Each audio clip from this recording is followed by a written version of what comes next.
Welcome back to AM Northwest. Dave Anderson has the day off today.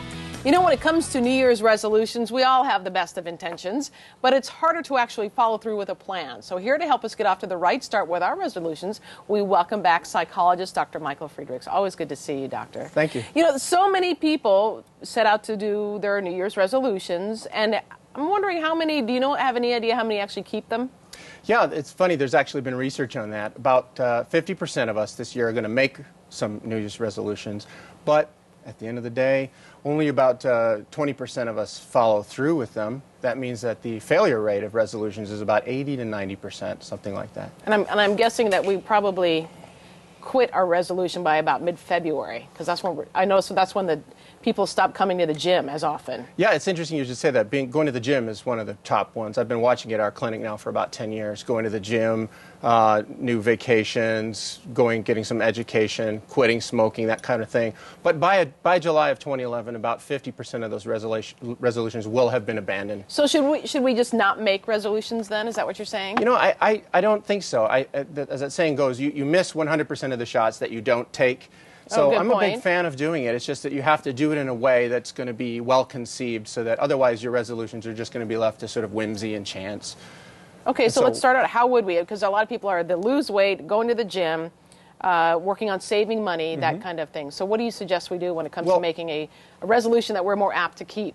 I have a plan that I tell people. It's called planning for success. You actually have to have look, if you make a resolution, that means that you're probably not in denial. Right. And you've probably already weighed the pros and cons, which is really good news because, as we know, 50% of the problem is deciding I have a problem that I want to change. Good point. Yeah. Good point. Okay. So once people get to that stage, because January rolls around, you have to do something.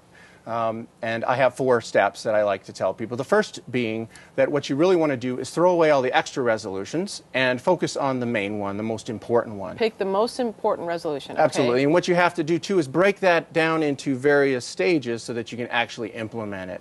For example, I had a supervisor once who used to say, every problem is a loaf of bread, and I can slice that bread so thin I can see through that sheet. There's no excuse for any of us not being able to follow through if you break a problem down. As they say, how do you eat an elephant? One bite at a time. Yeah. Well, I need to get rid of that loaf of bread. So okay, so you break it down into segments. So working out, losing weight, it's putting it on your calendar? I'm going to go in once a week. I'm going to start light. People always try to go for the big change. I mean, I think people have been really misled by things like Dr. Phil's show or movies where you see someone cry on TV and then you think that they've solved their problem. Right. Actually, real solving problem is about steps. You know, water can bore a hole in a sidewalk if it keeps dripping. It's about an applied, repeated effort. All changes are about repeated effort. You also talk about changing the environment. That ends up being very, very important. For example, let's say that you had a resolution that you weren't going to read your husband's mail anymore.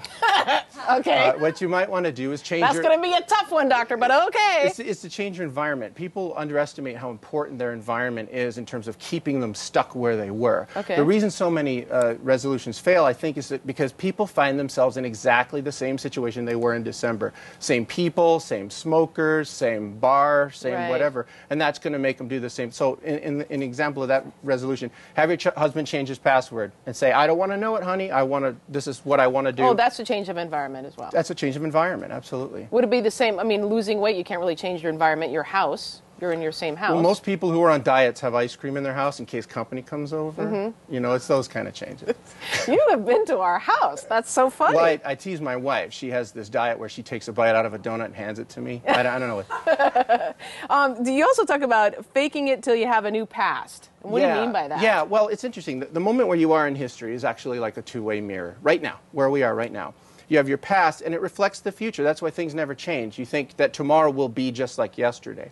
To have a new future, the trick is to have a new past. Now, you might ask, how do you do that? Yeah. There's 2 ways. Actually, one is to reinvent your past. You can always think of your past in a new way. But the other thing is to fake it till you make it, to actually pretend you're the new person that you want to be until you develop a short past, 2, 3, 4 days as that new person. And then that gives you that opening into the future. You can start to envision a new future for yourself. So going to the gym once, for example, is proof that you can do it. And you also say it's important not to worry about relapsing, just get back on track.